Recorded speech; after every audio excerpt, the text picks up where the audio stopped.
अल्हम्दुलिल्लाह नहमदुहु व नस्तईनुहु व नस्तगफिरुहु व नुमिनु बिही व नतवक्कलु अलैहि व नऊज़ु बिल्लाहि मिन शुरूरि अनफुसिना व मिन सय्यिआति अमालिना मन यहदिहिल्लाहु फला मुदिल्ल लहु व मन युद्लिलहु फला हादिय लहु व नशहदु अन ला इलाहा इल्लल्लाहु वहदहु ला शरीका लहु व नशहदु अन्ना मुहम्मदन अब्दुहु व रसूलुहु इन्नल्लाह व मलाइकतहु युसल्लूना अलन नबी या अय्युहल्लज़ीना आमनू सल्लु अलैहि व सल्लिमू तस्लीमा। अल्लाहुम्मा सल्लि अला मुहम्मदिन व अला आलि मुहम्मदिन कमा सल्लैता अला इब्राहीम व अला आलि इब्राहीम इन्नका हमीदुम मजीद।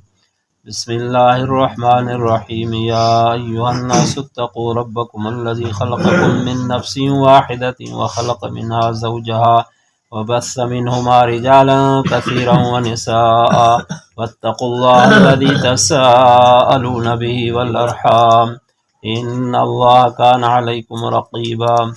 या अय्युहल्लज़ीना आमनू इत्तक़ुल्लाह हक़्क़ तुक़ातिही व ला तमूतुन्ना इल्ला व अंतुम मुस्लिमून।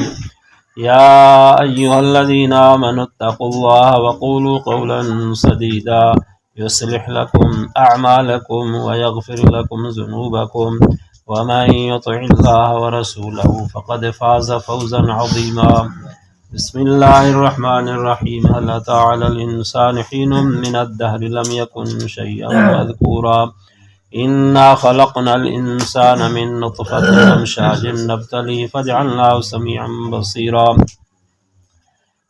क़ाल रसूलुल्लाह सल्लल्लाहु अलैहि वसल्लम अन्निकाहु मिन सुन्नती फ़मन रग़िब अन सुन्नती फ़लैसा मिन्नी इन्नल्लाह यअमुरु बिल अदलि वल इहसानि व ईताइ ज़िल क़ुर्बा व यन्हा अनिल फ़हशाइ वल मुनकरि वल बग़ि यइज़ुकुम लअल्लकुम तज़क्करून।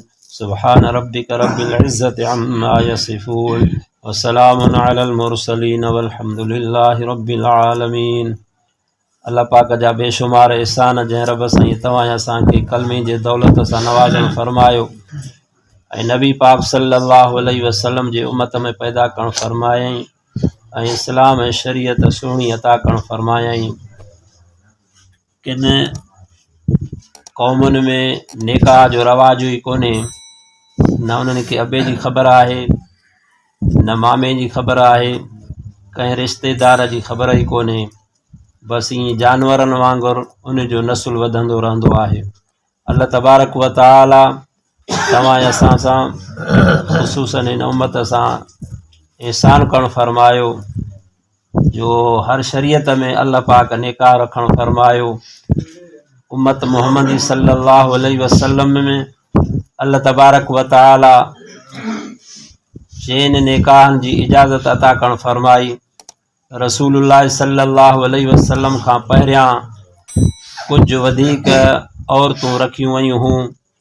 जॾहिं सूरत निसा नाज़ुल थी, ये आयतूं नाज़ुल थियूं वइन ख़िफ़्तुम अल्ला तअदिलू फ़वाहिदतन औ मा मलकत ऐमानुकुम ज़ालिका अदना अल्ला तऊलू।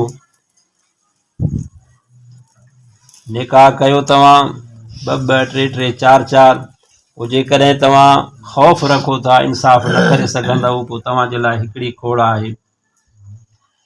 पोइ रसूलुल्लाह सल्लल्लाहु अलैहि वसल्लम जन ऐलान करणु फरमायो जिन वटि चइनि खां वधीक हुयूं त उन्हनि चइनि खे बरक़रार रखियो, बाक़ियुनि खे छॾे ॾिनऊं। पोइ इस्लाम जे उरूज सां उन्हनि वञी निकाह कया। त असांजे शरीयत में चइनि खां वधीक इजाज़त कोन्हे। अल्लाह तबारक व तआला हलाल जो दाइरो तमामु कुशादो करणु फरमायो। अदा चुप करे वियो या तव्हां ॻाल्हायो। खाइण जी शइ आहे, पीअण जी शइ आहे, पोशाक आहे, ॿिया जेके बि आम शयूं इस्तेमाल जूं आहिनि, अल्लाह तबारक व तआला उन में कुशादगी अता करणु फरमाई। पोइ जेको माण्हू कुशादगीअ जे हूंदे ग़लति कमु करे त पोइ उन जे लाइ वरी इस्लाम में शरीयत में सज़ा रखी वई। त अल्लाह तबारक व तआला चइनि निकाहनि जी इजाज़त ॾिनी। उन्हनि मां जेकॾहिं का वफ़ात करे वञे थी त पोइ वरी ॿियो निकाह करे। बहरहाल ज़िना जे वेझो वञणो न आहे जो अल्लाह पाक क़ुरान पाक में फरमायो वला तक़रबुज़्ज़िना इन्नहु कान फ़ाहिशा। ज़िना कयो त न पर उन जे वेझा बि न वञो, ऐं जेके फ़ाहिशी कम आहिनि, जेके ज़िना जे तरफ़ माइल कंदड़ आहिनि, उन्हनि जे बि वेझा न वञो। त अल्लाह तबारक व तआला पंहिंजो ख़ौफ़ ॼाणाइणु फरमायो, ए इंसान ड्रिजो, ख़ौफ़ रखो पंहिंजे परवरदिगार जो जंहिं रब तव्हांखे पैदा कयो हिकिड़े नफ़्स मां, यानी ॾाढे आदम ऐं ॾाढी हवा मां। पहिरियों इंसान हज़रत आदम अलैहिस्सलातु वस्सलाम पैदा, अल्लाह पाक पंहिंजे कुदरत जे हथ सां उनखे ठाहे करे रूह फूकणु फरमायो। जॾहिं उहो तयारु थी वियो, उन जे खॿी पासीरीअ मां अल्लाह तबारक व तआला ॾाढी हवा खे पैदा करणु फरमायो। पोइ ॿिन्ही जो मेलाप थियो। हज़रत आदम अलैहिस्सलातु वस्सलाम खे ख़्वाहिश थी, हुकुम थियो त तेसि ताईं तुंहिंजे लाइ इहा औरत जाइज़ न आहे जेसि ताईं इन जो काबीनो अदा न करे।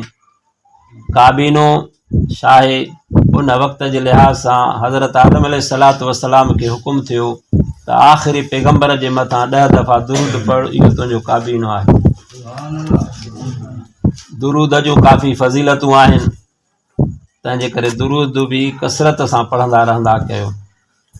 अल्लाह तबारक व तआला इन हिकिड़े जोड़े मां केई मर्द ऐं केई औरतूं पैदा करणु फरमायूं, पोइ इहो नसुल वधंदो रहियो। अल्लाह तबारक व तआला फरमायो, मुंहिंजो ख़ौफ़ रखो, असुलियत खे यादि कयो, ऐं तव्हांजे लाइ मां रहम पैदा कया, रिश्तेदारियूं पैदा कयूं, उन रिश्तेदारीअ जो बि ख़्यालु रखो। अल्लाह तबारक व तआला जॾहिं सिले रहमीअ खे हेठि हुकुम करणु फरमायो, पैदा करणु फरमायो, हुकुम थियसि, अल्लाह जे अर्श खे चिंबड़ी पई, रब तूं मूंखे मोकिले थो, माण्हू मूंखे छिनंदा, तालुकात खे टोड़ींदा। अल्लाह तबारक व तआला फरमायो, मां तोखे पंहिंजे रहम मां पैदा कयो आहे, तंहिंजे करे तूं दुनिया जे अंदरि वञ, जेको तोखे ॻंढींदो जोड़ींदो मां उनखे पंहिंजे रहमत सां जोड़ींदुमि, जेको तोखे छिनंदो जुदा कंदो मां उनखे पंहिंजे रहमत खां छिनंदुमि। अल्लाह खां दुआ आहे त रब साईं तव्हां असां समूरनि मुस्लमाननि खे पाण में मिटी माइटी रिश्तेदारी ॻंढण जी तौफ़ीक़ अता फरमाए, ला तालुकीअ खां बचाइणु फरमाए। अल्लाह पाक अॻिते फरमायो, या अय्युहल्लज़ीना आमनु तक़ुल्लाह हक़ तुक़ातिही वला तमूतुन्न इल्ला व अंतुम मुस्लिमून। ईमान वारो अल्लाह जो ख़ौफ़ रखो जेतिरो उन जो हक़ आहे ड्रिजण जो। अल्लाह पाक 2 शयूं अता करणु फरमायूं, हिकिड़ा आमिल उज़्व आहिनि, ॿिया इल्म वारा आहिनि। इल्म सां ग़लति शइ जो इल्मु हासिलु नाहे करिणो, जीअं अखि आहे, कन आहे, ज़बान आहे, नासूं आहिनि, इन्हनि सां जेके जाइज़ शयूं आहिनि उहे करणियूं आहिनि। हथ आहिनि, पेर आहे, उघड़ आहे, पेट आहे, इन जे अंदरि हलाल विझणो आहे। इन तरीक़े सां जेको ज़िंदगी गुज़ारींदो इहो अल्लाह जो हक़ अदा करे रहियो आहे। फरमाए, वला तमूतुन्न इल्ला व अंतुम मुस्लिमून, न मरो मगर मुस्लमान थी मरो। तव्हांजे मौत मथां मौत अचे त फर्मा बरदारीअ वारो मौत अचे। निमाज़ जे सूरत में, वुज़ूअ जे सूरत में, भलाईअ जे इरादनि जे नियत जे वक़्त में तव्हांजे मथां मौत अचे। या अय्युहल्लज़ीना आमनु तक़ुल्लाह वक़ूलू क़ौलन सदीदा। ए ईमान वारो ड्रिजो अल्लाह खां ऐं ॻाल्हायो सिधो। अल्लाह पाक इन सचाईअ जे करे तव्हांजे हाल खे बि ठीकु करणु फरमाईंदो, मुआशरती ज़िंदगीअ खे बि दुरुस्त करणु फरमाईंदो। पर जेकर उन में कमियूं कोताहियूं थी वियूं, यग़फ़िर लकुम, तव्हांजे गुनाहनि खे बि माफ़ करणु फरमाईंदो। वमन युतिइल्लाह व रसूलहु फ़क़द फ़ाज़ फ़ौज़न अज़ीमा। जेको बि अल्लाह उन जे रसूल जो चयो मञींदो, उहो तहक़ीक़ कामयाबी उन माणी वॾे में वॾी। इंसान जे मथां ज़मानो अहिड़ो बि गुज़रियो जो हुनजो तज़किरो ई कोन हुयो, असांजो तज़किरो ई कोन हुयो, त असां पैदा थींदासीं, अल्लाह तबारक व तआला पैदा करणु फरमायो, वरी असांखे औलाद थी, वरी उन्हनि जी औलाद, अल्लाह पाक इहे एहसान यादि ॾियारणु फरमाए थो। इन्ना ख़लक़नल इंसान मिन नुतफ़तिन अमशाजिन नब्तली फ़जअलनाहु समीअन बसीरा। बेशक असां इंसान खे पैदा कयोसीं मिलियल झुलियल नुतफ़े मां, पोइ उनखे असां कन बि पैदा कयासीं ऐं अखियूं बि बणायूंसीं। हर नेमत अल्लाह तबारक व तआला जी जेका तव्हां असांजी जान में आहे, इहा वॾी क़ीमती आहे। इन जो क़दुरु तॾहिं पवे थो जॾहिं उहा शइ फ़ौत थी वञे थी, ज़ाया थी वञे थी, उन में नुक़्स पैदा थिए थो। तंहिंजे करे उथंदे वेहंदे इंसान खे अल्लाह जे नेमतुनि जो शुक्र अदा करिणो आहे। रसूलुल्लाह सल्लल्लाहु अलैहि वसल्लम फरमायो इंसान जे जिस्म में 360 जोड़ आहिनि, हर हिक जोड़ जो सुबुह सां सदको करणो आहे। पाण फरमायाऊं साहब अर्ज़ कयो या रसूलल्लाह असां वटि एतिरो माल त कोन्हे जो एतिरो सदको कयूं।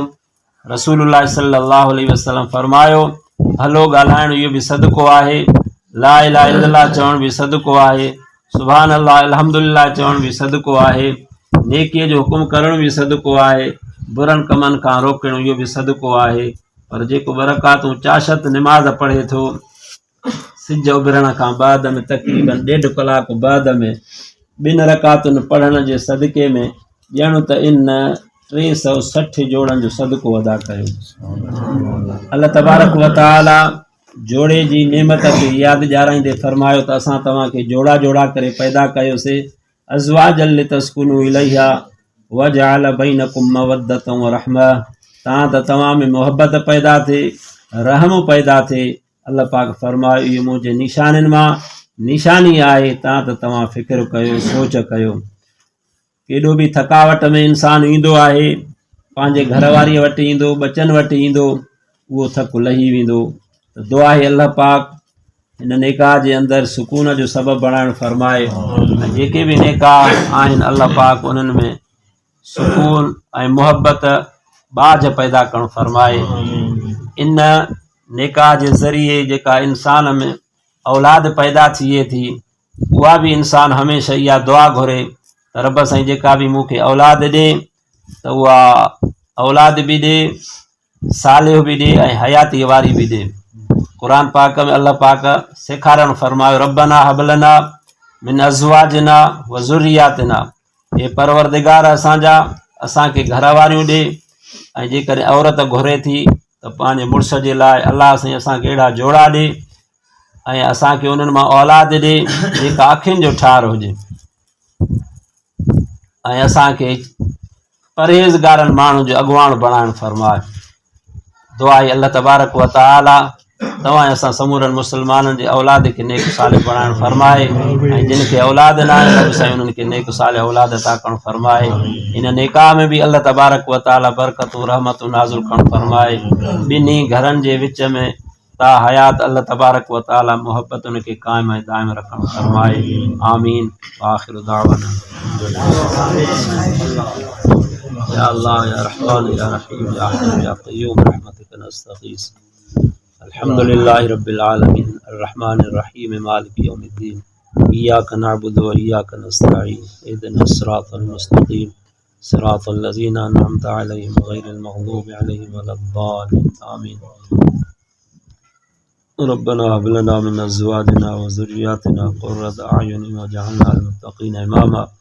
रब्बना आतिना फिद दुनिया हसनतन व फिल आखिरति हसनतन व क़िना अज़ाबन नार। या अल्लाह साईं तो रहमत ऐं बरकतूं नाज़िल करणु फरमाए, निकाह जे अंदरि इन्ही मोहब्बत पैदा करणु फरमाए। जीअं हज़रत आदम अलैहिस्सलातु वस्सलाम जी ॾाढी हवा सां मोहब्बत हुई, समूरनि नबियनि अलैहिस्सलातु वस्सलाम जी पंहिंजे घर वारनि सां मोहब्बत, रसूलुल्लाह सल्लल्लाहु अलैहि वसल्लम जी मोहब्बत समूरनि घर वारनि सां, आयशा रज़ियल्लाहु अन्हा सां नेक सालिह औलाद अता करणु फरमाए, मोहब्बत क़ाइम ऐं दाइम रखणु फरमाए। जेके रंजिशूं आहिनि अल्लाह साईं उन्हनि खे ख़तमु करणु फरमाए। या अल्लाह जेके रिश्ता रुकियल आहिनि उन्हनि में आसानी जो मामिलो करणु फरमाए। न्याणियूं आहिनि, पुट आहिनि, अल्लाह साईं समूरनि जे निकाहनि में आसानी जो मामिलो करणु फरमाए, सबबु बणाइणु फरमाए। व इलाहुकुम इलाहुन वाहिद ला इलाहा इल्ला हुवर रहमानुर रहीम। अल्लाहुम्मा सल्लि अला मुहम्मदिन व अला आलि मुहम्मद कमा सल्लैता अला इब्राहीम व अला आलि इब्राहीम।